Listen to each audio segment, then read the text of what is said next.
Good morning, students. As we know that we are going through chapter 3rd from the Hornbill, and the title of the chapter is Discovering Truth. The saga continues. We know that this chapter is written by A.R. Williams, and in the previous lecture we have read that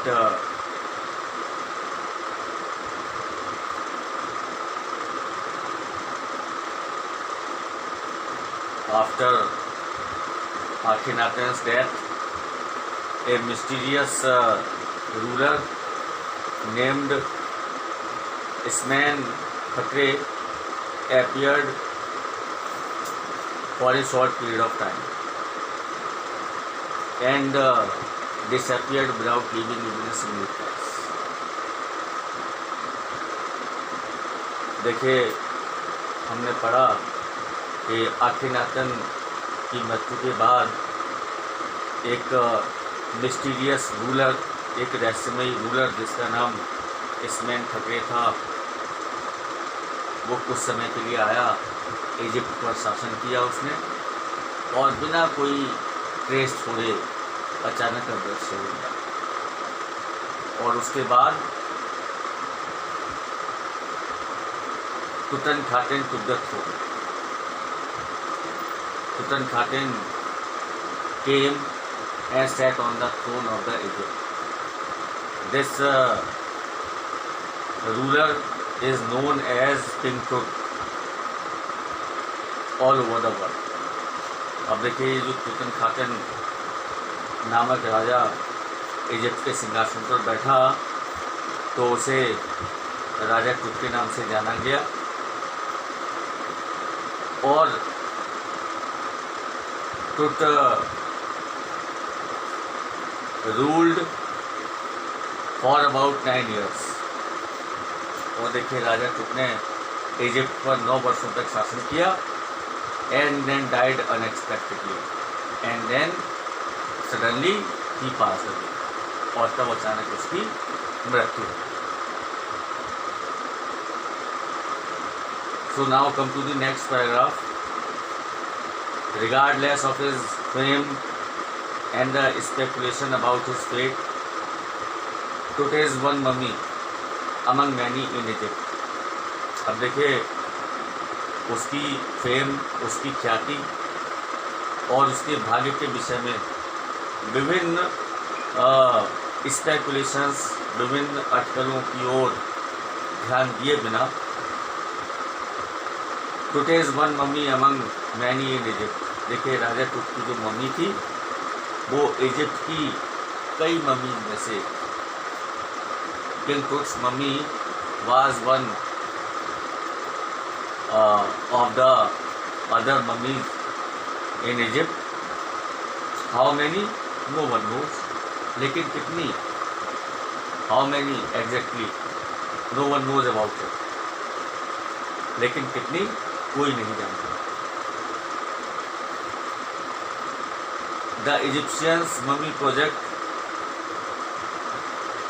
which began an inventory in late 2003, has recorded almost 600 so far and is still counting.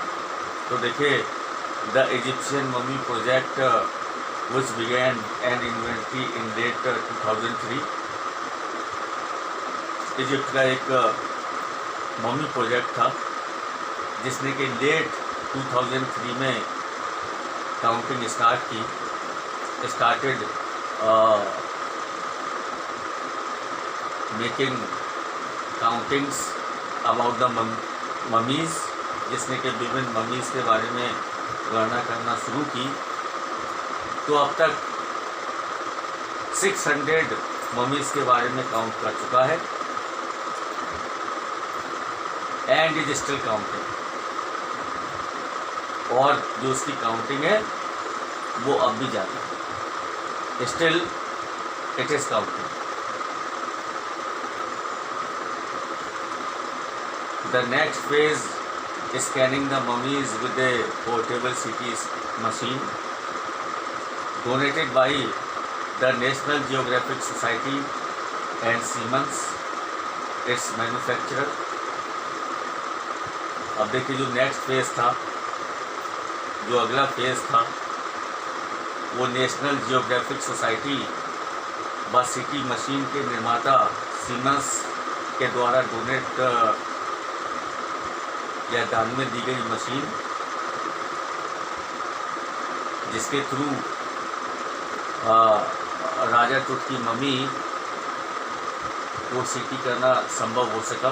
सीटी stands for computed tomography, उसकी computed tomography करना संभव हो सका। तो King Tut is one of the first mummies to be scanned in death as in life, moving legally ahead to his country में। तो देखिए राजा टूट की एक जो मम्मी थी वो ऐसी मम्मी थी, राजा टूट की मम्मी सबसे पहली ऐसी मम्मी थी जिसको स्कैन किया गया। अपने जीवन की तरह मृत्यु में भी वह अपने देशवासियों से राजसी ढंग से आगे बढ़ा। Meaning thereby we can say King Tut's mummy was the first ever mummy that was to be CT scan. A CT machine scanned the mummy head to toe, creating 1700 digital X-ray images in cross section. अब देखिए कि when the machine started the CT scan of King Tut's body, अब देखिए जब CT machine ने राजा टूट की body को अर्थात डेड बॉडी को स्कैन करना आरंभ किया, तो एक सीटी मशीन ने मम्मी के हेड टू टो मीन्स सिर से पंजे तक, सिर से पैर तक उसको स्कैन किया और एक्सरे के क्रॉस सेक्शन में 1700 डिजिटल चित्र बनाए। Meaning thereby King Tut's mummy was CT scanned and creating nearly 1700 digital X-ray images in cross section. Tut's head scanned in 0.62 millimeter slices to register its intricate structures. अब देखिए राजा टूट का जो सिर था, राजा टूट के सिर को मीन्स स्कैन किया गया 0.62 मिलीमीटर के टुकड़ों में, स्लाइसेस में, ताकि उसकी जटिल रचना को बड़ा किया जा सके, so that it's complicated picture to be means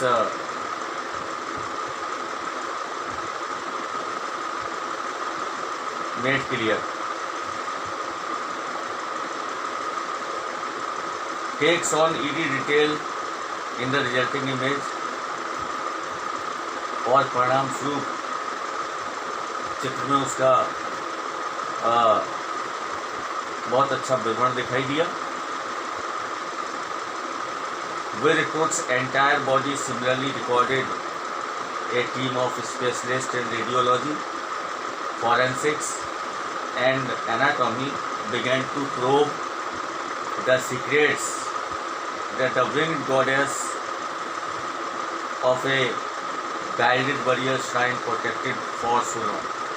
अब देखिए again the author tells us, फिर ऑथर ने हमें बताया है कि टुट के पूरे शरीर को इस प्रकार स्कैन किया गया, टुट के पूरे शरीर का इस प्रकार चित्र तैयार किया गया।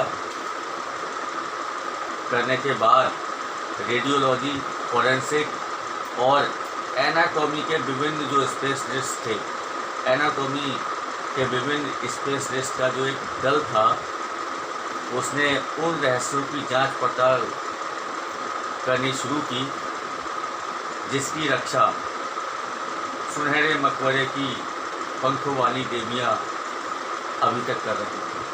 Meaning thereby we can say that